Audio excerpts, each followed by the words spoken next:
그 시인이 자기는 정말 나름대로 열심히 하나님을 믿었고 정직하게 살려고 애썼고 말씀대로 지키려고 부단히 노력했는데 지금 자기에게는 엄청난 고통이 다가오고 어떻게 뭔가 헤어날 수 없는 그런 절망 가운데 놓여져 있는데, 그런데 돌아보니까 오히려 하나님을 믿지 않는 사람들, 하나님 말씀대로 살려고 노력하지 않는 사람들은 오히려 더 잘되고 더 행복을 누리고 더 부를 누리고 오히려 자기들이 소원하는 것보다 더 큰 기쁨을 누리면서 사는 것을 바라보면서 오늘 시편 기자가 애통하면서 쓴 시입니다. 우리한테 다가오는 고통, 우리가 흔히 예수 믿으면 복 받는다, 이 한 가지 이 명제를 가지고 우리가 그걸 붙들고 살아갑니다. 그런데 사실 돌아보면 예수를 믿는다고 해도 정작 세상 사람들과 별로 다를 바 없이 우리 안에 수많은 고통들이 다양한 모습으로 다양한 문제들로 우리에게 다가옵니다. 그럴 때마다 우리는 헤아릴 수가 없습니다. 이해되지가 않습니다. 내가 이것을 어떻게 받아들이고 이것을 헤쳐나가야 될지 답을 모를 때가 참 많이 있습니다. 그럴 때마다 우리는 참 곤란합니다. 하나님은 전능하시고 선하시고 하나님은 언제나 우리를 지키신다고 하셨는데, 하나님은 예수 믿는 사람들에게 복을 주신다고 말씀하셨는데 그 복은 도대체 어디 가고 나는 왜 언제나 이 모양 이 꼴로 살아갈 수밖에 없는지 참 답을 알 수가 없습니다. 그래서 우리를 점점 미치게 만듭니다. 제가 어렸을 때 5학년 때 이제 교회를 같이 다니던 친한 친구가 있었습니다. 이름이 동건이라는 친구인데 이 친구는 독자예요. 독자. 누나들이 자세히 기억은 안 나는데 한 3, 4명 있고 늦둥이로 낳은 정말 귀하디 귀한 아들입니다. 그 권사님이 이 늦둥이 아들을, 독자를 사내 아이를 얻고서 정말 귀하게 키웠습니다. 저하고 같이 주일학교를 다녔고 저하고 친한 친구였는데 5학년 되던 때에 어느 날 그 저희 동네 앞에 문막 아시죠? 문막. 그 앞에 강이 크게 흐르고 있습니다. 그 강에 이제 배 한 척이 떠내려갔다는 거예요. 조그만 나룻배가. 그래서 우리가 친구들하고 같이 갔습니다. 그 배를 가지고 놀려고 갔습니다. 근데 저 앞에 강 한가운데 떠 있는 거예요. 근데 저는 워낙 겁이 많은 터라서 들어가지 않고 그 강가에 서 있었고, 이제 저희 친구들, 동건이를 포함해서 저희 친구들은 다 헤엄쳐서 그 배까지 간 거예요. 그런데 거기가 어디였냐면 골재채취장이었습니다. 그러니까 바닥이 어때요? 평평하게 가다가 푹 꺼지는데, 그래서 다른 아이들은 수영을 그래도 잘해서 그 배까지 헤엄쳐 갔는데 동건이가 그 수영을 제대로 못하니까 그 푹 꺼지는 걸 모르고 가다가 거기에 푹 꺼져서 그만 물에 빠져버리고 말았습니다. 그래서 주위에서 수영하던 사람들이 놀러 나온 사람들이 그 아이를 건지려고 많이 노력을 했지만 건지질 못했어요. 그리고 나서 한 몇 시간이 지나서 동네에서 잠수부들이 와서 그 아이를 이제 건져냈습니다. 이게 축 늘어진 채로 이제 그 아이 시신을 건져내고, 그 권사님이 그냥 거기서 이제 정말 자기 생명보다 더 귀했던 그 아이가, 정말 늦둥이 유일하게 아들을 낳아서 정말 귀하게 키웠던 그 아이가 한순간에, 정말 한순간에 그냥 싸늘한 죽음으로 나온 거죠. 저는 그 옆에서 이제 처음부터 그것을 계속 지켜보고 있었습니다. 그러고 나서 이제 우리 교회 기도실로 옮겨서 그 아이 장례를 치렀습니다. 근데 저도 이제 갔는데, 이제 누가 그랬는지 모르지만 저보고, 친한 친구니까 그 옆에 앉아서 같이 있어주라는 거예요. 그래서 시퍼렇게 변한 내 친구 시신 옆에서, 오랜 동안 그 자리에 앉아서, 지켜보다가 그렇게 왔던 기억이 있습니다. 그걸 보면서 어렸을 때는 뭐 체계적인 그런 사고를 할 수는 없었지만 그때부터 그런 생각이 들었어요. 내 주일학교 때 예수님을 믿으면, 하나님 믿으면 축복받는다고 배웠는데, 하나님 믿으면 다 잘 된다고 배웠는데 동건이는 참 착한 아이였거든요.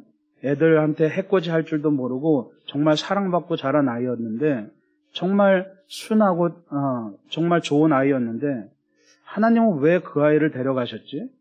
그리고 동건이 어머님 그 권사님도 누구보다 새벽 제단에 열심히 싸우면서 누구보다 열심히 기도하시는 정말 신앙 좋은 권사님인데 왜 가장 귀한 그 희망을 걷어가셨지? 그런 의문들이 그때부터 들기 시작한 것 같습니다. 그러면서 자라오면서 그러한 의문들이 점점 구체화되어 가면서 계속해서 끊임없이 저한테 물음표로 남아 있습니다. 여러분들도 그런 경험들 많이 해보셨을 겁니다. 우리가 예수 믿으면 복 받는 거고 예수 믿으면 잘 돼야 되는 거고 어쨌든 고생을 하든 뭘 하든 어려움을 겪든 결국에는 좋아야 되는데 결국에는 결말이 좋아야 되는데 왜 하나님은 동건이를 데려가셨을까? 왜 하나님은 그 권사님에게 유일한 희망을 빼앗아 가셨을까? 왜 우리가 살아가면서 때로는 우리가 해결할 수 있는 고통들도 많이 있지만 때로는 우리가 도저히 해결할 수 없는 고통도 있다는 겁니다. 그리고 그나마 애써서 노력하고 애써서 인내하고 참아와서 결국에는 그 고통을 해결하면 좋은데 그렇지 못한 고통도 있다는 얘기입니다. 오늘 말씀도 마찬가지입니다.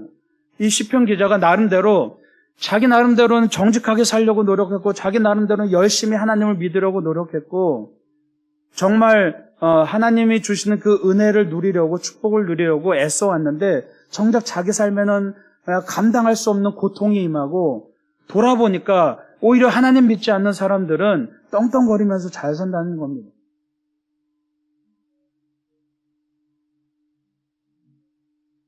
그에 반해서 주를 위해서 살고자 다짐하면서 살아온 그의 삶은 점점 더 어려워지고 허덕일 때가 많았다는 거죠. 우리가 확률적으로 예수를 믿는다고 특별하게 대단하게 더 나은 삶을 사는 것 같지는 않은 것 같습니다. 되돌아보면 그렇게 따지면 여기 앉아 계신 여러분도 얼마나 신앙 좋습니까? 그냥 다 진짜 행복에 넘쳐서 정말 세상의 모든 것을 다 가지고 살아야 되죠. 그런데 그렇지 않다는 겁니다. 세상 사람들과 별반 다르지 않다는 겁니다. 오히려 세상 사람들보다 더 예수를 믿으면 참 살기 어려운 부분들도 사실 많이 있죠. 내게 빛이 조금이라도 비치면 희망을 가질 수 있습니다. 어려워도 인내하면서 그 빛을 따라서 정말 세미한 빛이라도 그 빛을 따라서 어쨌든 인내하며 갈 수 있습니다. 그런데 때로는 그 빛조차 비추지 않는 그런 심연으로 우리가 빠져들 때가 있다는 얘기입니다. 하나님이 뭐라고 말씀하시면 좋은데 하나님이 뭐라고 보여주시면 좋은데 때로는 하나님이 너무나 모질게 침묵하실 때가 있다는 얘기입니다. 여러분 오늘 말씀 이어서 74편에서도 우리가 금요일에 묵상했던 말씀이죠. 74편에서도 비슷한 상황이 연출됩니다. 74편은 무슨 얘기냐 하면 예루살렘 자기들이 정말 하나님의 집이라고 여겼던 예루살렘 성전이 무너진 그런 상황 속에서 이 74편이 쓰여집니다. 하나님이 계신 곳이고 이곳이 정말 자기들의 생명보다 이스라엘 백성들에게는 생명보다 귀한 곳인데 그 예루살렘 성전이 무너졌다는 겁니다. 아무런 희망이 없다는 얘기입니다. 모든 희망이 사라졌다는 얘기입니다. 하나님의 집이었던 하나님이 머물고 계셨던 그 예루살렘 성전이 그 시온성이 완전히 무너졌다는 얘기입니다. 그래서 74편 9절에 보면 이런 말씀이 있습니다. 우리의 표적은 보이지 아니하며 선지자도 더 이상 없으며 이런 일이 얼마나 오래는지 우리 중에 아는 자도 없나이다. 조그마한 희망도 발견할 수 없다는 얘기입니다. 그나마 선지자라도 있으면 바른 말이라도 하면서 우리가 회개라도 할 텐데 선지자도 없다는 겁니다. 뭔가 표적이 있으면 그 표적을 바라보면서 내가 인내하면서 기어서라도 달려갈 텐데 그 표적도 없다는 겁니다. 그리고 이 고난의 시간이 바벨론으로 포로로 끌려가는 이 고난의 시간이 얼마나 오래는지 언제 끝날는지 알 수도 없다는 얘기입니다. 우리는 항상 주의 도움을 구하지만 어느 순간 아무런 도움도 없고 아무런 말씀도 없고 아무런 흔적도 없이 마치 하나님께서 우리를 피해서 사라지시는 것처럼 그렇게 느껴질 때가 있다는 얘기죠. 그런데 여러분, 중요한 것은 우리가 주님께서 왜 침묵하시는지를 말하기 이전에 우리가 가만히 자세히 우리의 고통들을 들여다보면 오히려 우리가 먼저 넘어진 경우가 굉장히 많이 있습니다. 빛이 보이지 않고 캄캄할 때 그 어둠을 이기지 못하고 우리가 먼저 넘어질 때가 많습니다. 여러분, 우리가 넘어지는 이유는 뭡니까? 어두운 현실을 바라보기 때문입니다. 그래서 오늘 3절 말씀에 보면 이는 내가 악인의 형통함을 보고 오만한 자를 질투하였음이로다 라고 말씀하고 있습니다.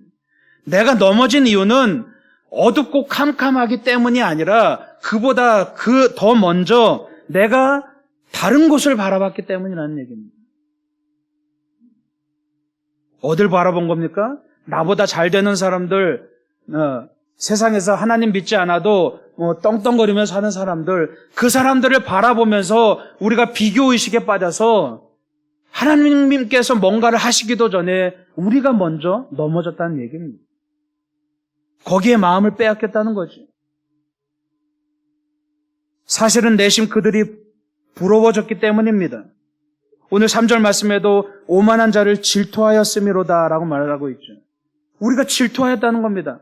내가 예수님 한 분만으로 만족하는 것이 아니라 어느 순간 내가 세상에서 나보다 멋져 보이는 삶을 살아가는 그 사람들을 질투하면서 살아갔다는 겁니다. 그리고 그것이 올무가 되어서 우리를 넘어뜨렸다는 얘기죠.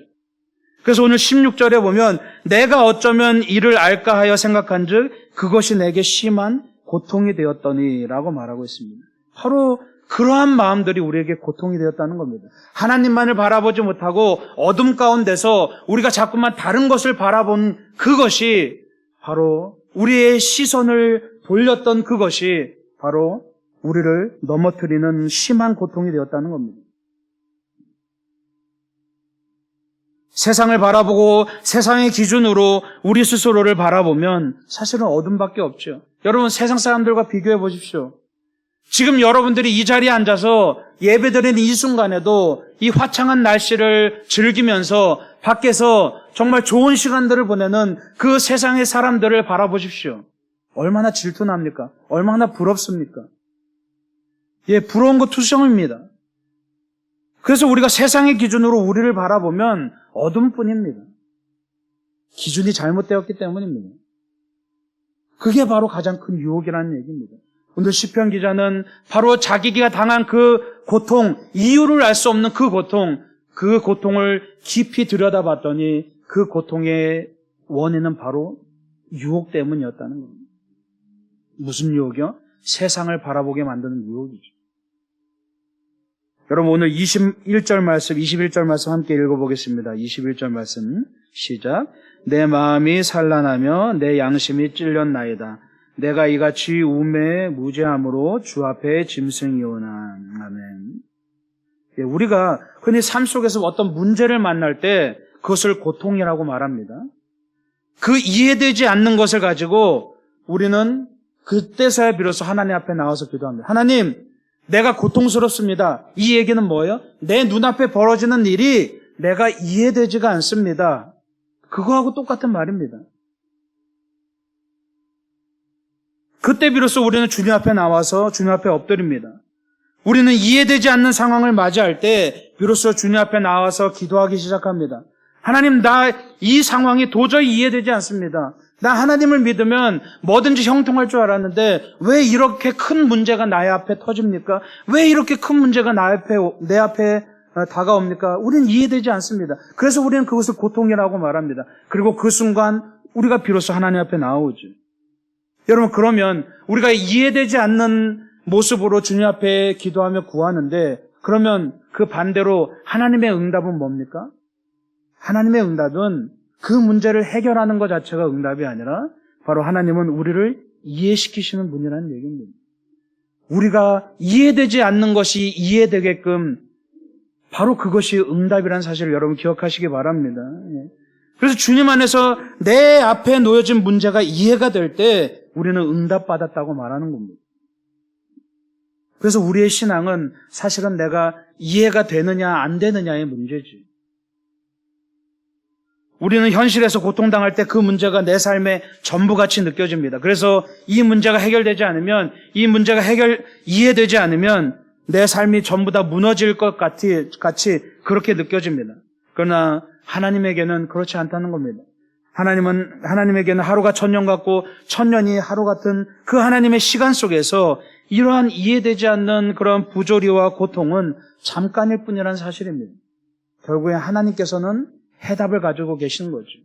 그리고 하나님께서 우리에게 응답하실 때 우리는 우리 앞에 놓여진 그 고통이 이해되기 시작합니다. 여러분 오늘 17절 말씀 함께 읽어보겠습니다. 17절 말씀 시작. 하나님의 성소에 들어갈 때에야 그들의 종말을 내가 깨달았나이다. 아멘. 오늘 이 시편의 기자는 이해되지 않는 자신 앞에 놓여진 그 고통 앞에서 도저히 해답을 구하지 못해서 애쓰고 눈물 뿌리고 기도하는 가운데 드디어 해답을 발견합니다. 오늘 17절의 말씀에 보면 주의 성전에 들어갔을 때 비로소 내가 깨달았다고 말하고 있습니다. 주님의 성전에 들어가서 주님을 만났을 때 비로소 자신의 무지함을 깨닫고 그 안에 담긴 하나님의 그 놀라운 섭리를 깨달았다는 겁니다. 하나님께 가까이 다가가니까 비로소 자신의 생각이 얼마나 어리석었는지가 깨달아졌다는 얘기입니다.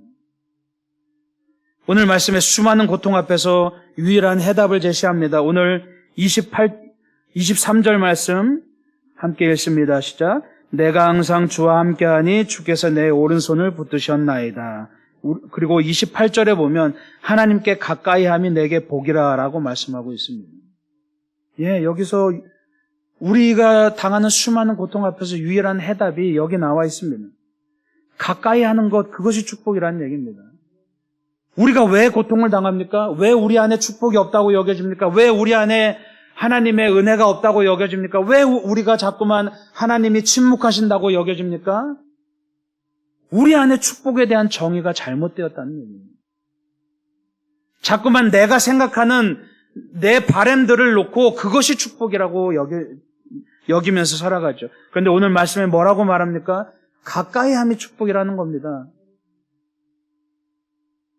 내 문제가 이렇게 저렇게 해결되고 내가 원하는 방향으로 내 삶이 나아가고 내가 원하는 방향으로 문제가 해결되고 그것이 축복이 아니라 정말 진정한 축복은 하나님께 가까이 나아가는 것. 그것이 진정한 축복이라는 얘기입니다. 왜요? 그때 비로소 내 삶의 수많은 문제들이 이해되기 시작합니다. 하나님이 나를 왜 이러한 방향으로 이끌어 오셨는지가 그때 비로소 이해되기 시작합니다. 하나님의 시간이 이해되기 시작하고 하나님의 섭리와 하나님의 뜻이 그때 비로소 이해되기 시작하는 겁니다. 그래서 모든 문제는 하나님께 가까이 다가가서 주님의 뜻을 깨닫고 이해할 때 비로소 해결되기 시작한다는 것을 여러분 믿으시기 바랍니다. 하나님을 가까이 하면 다른 것이 보이지 않습니다. 오늘 시편의 기자가 왜 마음이 어려워졌습니까? 다른 것들을 바라봤습니다. 다른 사람들을 바라봤습니다. 그런데 여러분 운전을 하다가 깜깜한 밤에 운전을 하다가 앞에서 상향등을 켜고 다가오는 차가 보이면 그 빛 때문에 다른 것은 보이지 않습니다. 우리가 하나님도 마찬가지입니다. 하나님과 멀리 있으면 그 빛이 여려지고 그 빛이 약해져서 자꾸만 그 주위에 다른 불빛들이 보이기 시작하죠. 그런데 하나님께 가까이 다가가면 다가갈수록 그 빛이 내 삶을 모두 다 잠식해버려서 다른 것들이 보이지 않습니다. 멀리 깜깜한 밤에 바다에 나간 배가 그 등대의 불빛만 바라보고 찾아오면 집으로 돌아올 수 있습니다. 그 배는 그 등대의 불빛만 바라봅니다. 다른 거 바라보지 않습니다. 그렇기 때문에 집으로 찾아올 수가 있는 겁니다. 우리가 주와 가까이 하는 것은 그 세상의 다른 것을 바라보고 부러워하고 그에 반해서 내 삶을 괴로워할 필요가 없다는 그런 뜻입니다.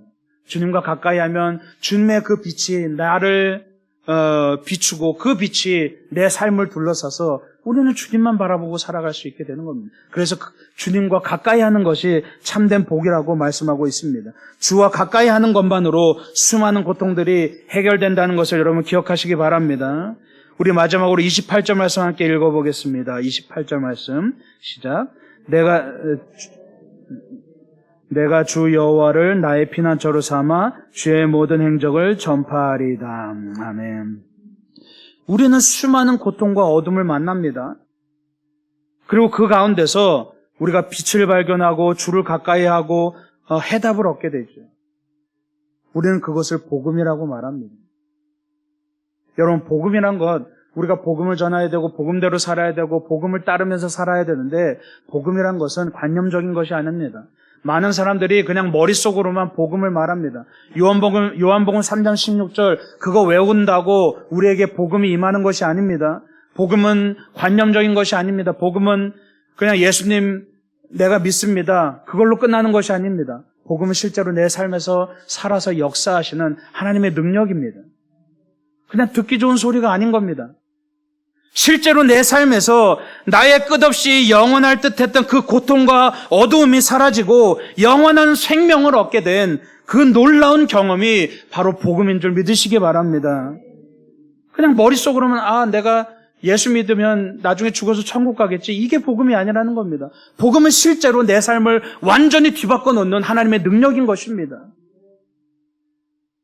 그래서 내 삶에서 모든 것을 바꾸신 주님의 행적을 전하는 것, 그것이 바로 우리의 사명이고 우리가 이 땅을 살아가야 된 이유라는 것을 여러분 기억하시기 바랍니다. 예. 여러분, 어떻게 오늘 말씀처럼 어떻게 다른 이들과 고통을 나눌 수 있습니까?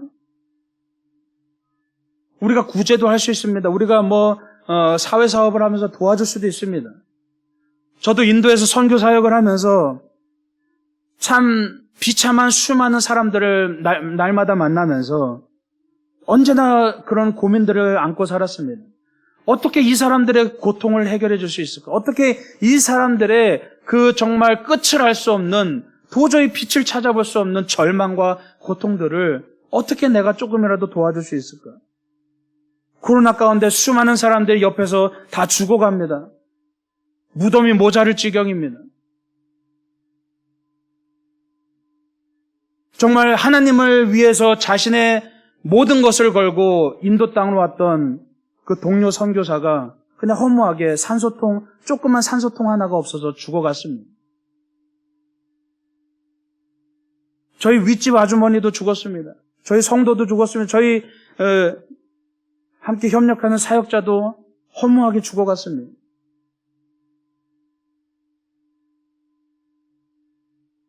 어떻게 도와줄까 고민했지만 그저 제가 할 수 있는 것은 그저 그냥 구호식량 잔뜩 차에 잔뜩 싣고 나눠주는 것뿐이에요. 근데 그것이 어떤 도움이 되겠습니까? 그저 하루를 더 생명을 연장할 그 도움밖에 되지 않습니다. 그런데 오히려 내가 나아가서 제자들과 함께 복음을 전했을 때 그 복음은 오히려 그들의 영원한 생명을 완전히 구원하는 그러한 생명력을 가진 그런 능력이 되었다는 겁니다.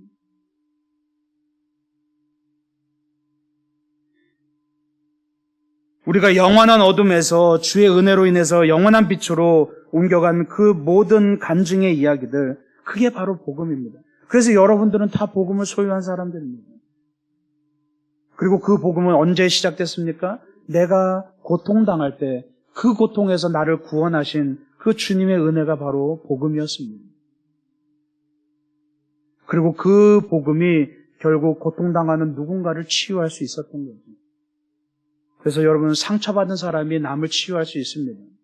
고통당해본 사람이 남에게 복음을 전해줄 수 있는 겁니다. 그래서 복음은 고통을 경험한 사람이 나눌 수 있는 유일한 특권입니다. 왜요? 고통을 품은 사람들만이, 그 고통을 이끌고 하나님 앞에 엎드렸던 사람들만이 복음을 이해할 수 있기 때문이죠. 그래서 예수님께서는 그 고통을 친히 직면하시고 그 십자가의 고통으로 나아가서 그 고통 가운데 아무런 빛도 없는 절망 가운데 죽으셨습니다. 그리고 그 복음으로 인해서 예수께서는 부활하시고 오늘날 우리도 영원히 부활한 하나님의 자녀로서 이 땅을 살아가게 되는 거죠. 여러분, 십자가는 아무런 희망이 없는 곳이었습니다. 이렇게 떡하니 걸려있지만 여러분 목에 화려하게 금으로 은으로 장식된 십자가가 걸려있지만 사실 이 십자가는 아무런 1%의 희망도 없는 절망 가득한 곳이었습니다. 그 골고다 위에서 십자가가 섰을 때 예수께서 이 십자가 위에서 아무런 희망도 없이 죽음을 맞이하시고 그 죽음을 직면하셨을 때 그때 비로소 거기서 복음이 비롯됐다는 사실을 여러분 믿으시기 바랍니다. 그래서 우리도 예수님을 통해서 영생을 얻은 겁니다. 여러분, 우리 삶에 다가오는 수많은 고통에 대해서 사실 명쾌한 해답은 없습니다. 이 고통의 이유가 뭔지 명쾌한 해답은 성경에서도 그런 해답을 가르쳐주지 않습니다. 그러나 중요한 것은 내가 내 삶에 다가오는 그 수많은 고통을 가지고 주님 앞에 나와서 주님과 가까이 다가갈 때 그때 비로소 그 고통을 주님께서는 복음으로 변화시켜 주신다는 사실을 여러분 기억하시기 바랍니다. 그것이 유일한 해답입니다. 여러분의 삶 가운데 그냥 관념적인 신앙이 아니라 여기서 1시간 예배드리고 오늘 은혜 받았어 하고 그냥 감정적으로 기뻐하는 그런 신앙이 아니라 정말 날마다 그 살아 숨쉬는 복음, 내 고통 가운데서 내 삶을 변화시키고 내 삶을 완전히 뒤바꿔 놓으신 그 주님의 복음을 경험하는 그런 여러분 되시길 바랍니다. 그리고 그 복음을 가지고 세상에 나가서 내 주위에 고통당하는 이들에게 다른 것 전해주기 이전에 그 살아 역사하는 복음을 전해주는 그런 여러분의 귀한 삶이 되시길 간절히 축원합니다. 기도하겠습니다.